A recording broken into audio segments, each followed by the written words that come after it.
Maharashtra top 10 में आपका बहुत स्वागत है। पेश है महाराष्ट्र की वो खबरें जो इस हफ्ते सुर्खियों में रही। अब मुंबई से सीधे वसई विरार तक मेट्रो दौड़ेगी। महाराष्ट्र कैबिनेट ने 17,725 करोड़ के प्रोजेक्ट को मंजूरी दे दी है। मीरा भाईंदर से वसई विरार तक 25 किलोमीटर लंबी मेट्रो लाइन 13 बनाई जाएगी, जिसमें 16 स्टेशन होंगे। इसके साथ ही पुणे रिंग रोड के करीब 32 किलोमीटर लंबे ईस्टर्न एक्सटेंशन के लिए 10,502 करोड़ रुपए मंजूर किए गए हैं। इससे ट्रैफिक जाम कम करने में मदद मिलेगी।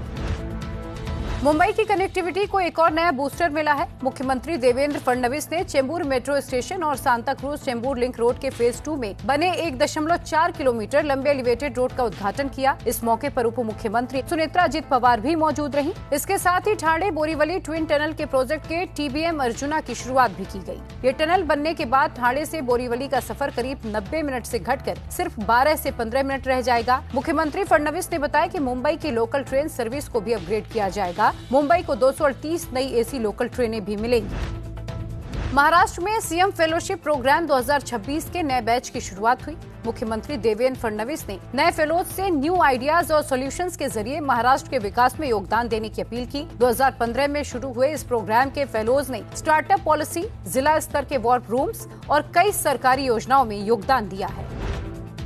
मुख्यमंत्री देवेंद्र फडणवीस ने महा-DBT 2.0 पर 29 और योजनाओं को लॉन्च किया। अब पोर्टल पर योजनाओं की संख्या 76 से बढ़कर 105 हो गई है। इसमें OBC वेलफेयर और हायर एंड टेक्निकल एजुकेशन से जुड़ी योजनाएं भी शामिल हैं। महा-DBT के जरिए लोगों को सरकारी योजनाओं का लाभ आसानी से पारदर्शी तरीके से सीधे उपलब्ध कराया जा रहा है। पोर्टल पर single sign on, know your benefit और लाइव डैशबोर्ड जैसी सुविधाएं भी मौजूद हैं। फिलहाल 231 और योजनाओं को महा-DBT से जोड़ने का काम चल रहा है।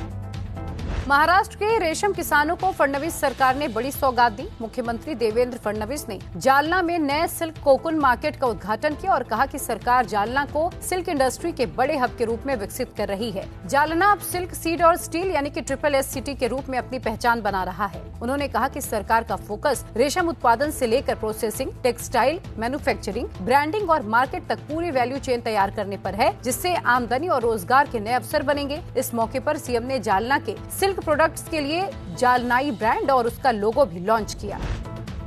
महाराष्ट्र सरकार ने पंढरपुर के लिए स्पेशल रिहैबिलिटेशन पॉलिसी को मंजूरी दी है। इससे विट्ठल रुक्मिणी मंदिर परिसर और कमर्शियल कॉम्प्लेक्स के करीब 3,994 करोड़ रुपए के विकास कार्यों को गति मिलेगी। पंढरपुर के धार्मिक महत्व और वारकरी श्रद्धालुओं की भीड़ को देखते हुए ये फैसला लिया गया है। मुख्यमंत्री देवेंद्र फडणवीस ने प्रभावित स्थानीय लोगों के लिए स्पेशल पैकेज देने का सुझाव दिया था, जिसके बाद जिला प्रशासन ने ये पॉलिसी तैयार की। ठाणे में हिंदू हृदय सम्राट बाला साहेब ठाकरे मराठी भाषा पाठ्यक्रम अभियान का समापन हुआ, जिसमें उप मुख्यमंत्री एकनाथ शिंदे शामिल हुए। 105 दिन तक चले इस अभियान में 1.25 लाख ऑटो रिक्शा और टैक्सी ड्राइवर्स को मराठी भाषा की ट्रेनिंग दी गई। इसका आयोजन महाराष्ट्र परिवहन विभाग और महाराष्ट्र राज्य मराठी विकास संस्था समेत साहित्यिक संस्थाओं ने मिलकर किया। एकनाथ शिंदे ने कहा कि मराठी किसी पर थोपी जाने वाली नहीं, बल्कि प्रेम और सम्मान से अपनाई जाने वाली भाषा है।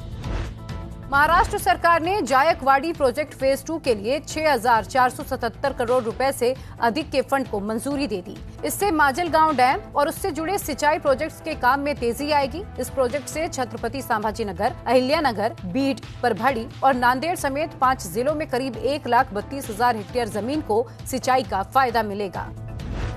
मुंबई में Indo American chamber of commerce के नेशनल कन्वेंशन 2026 में मुख्यमंत्री देवेंद्र फडणवीस और अमेरिकी एम्बेसडर सर्जियो गोर शामिल हुए। इस मौके पर सीएम फडणवीस ने बताया कि देश की कुल डेटा सेंटर कैपेसिटी का 65% महाराष्ट्र में है। राज्य में डेटा सेंटर्स के लिए $300 बिलियन यानी करीब 29 लाख करोड़ रुपए से ज्यादा के MOUs हो चुके हैं और 2031 तक क्षमता 5.7 गीगावाट तक पहुंच जाएगी।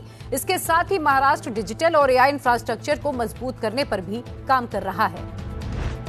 पुणे ने 2032 UCI रोड वर्ल्ड चैंपियनशिप की मेजबानी के लिए दावेदारी पेश की है। महाराष्ट्र सरकार ने इसके लिए जरूरी मदद, फाइनेंशियल गारंटी और तैयारियों को मंजूरी दे दी है। अगर पुणे की दावेदारी सफल होती है तो एशिया में पहली बार इस बड़ी साइकिलिंग चैंपियनशिप का आयोजन होगा। इसमें दुनिया भर से 1,000 से ज्यादा खिलाड़ी हिस्सा ले सकते हैं। इससे पुणे और महाराष्ट्र में करीब 330 करोड़ रुपए की आर्थिक गतिविधि होने की उम्मीद है।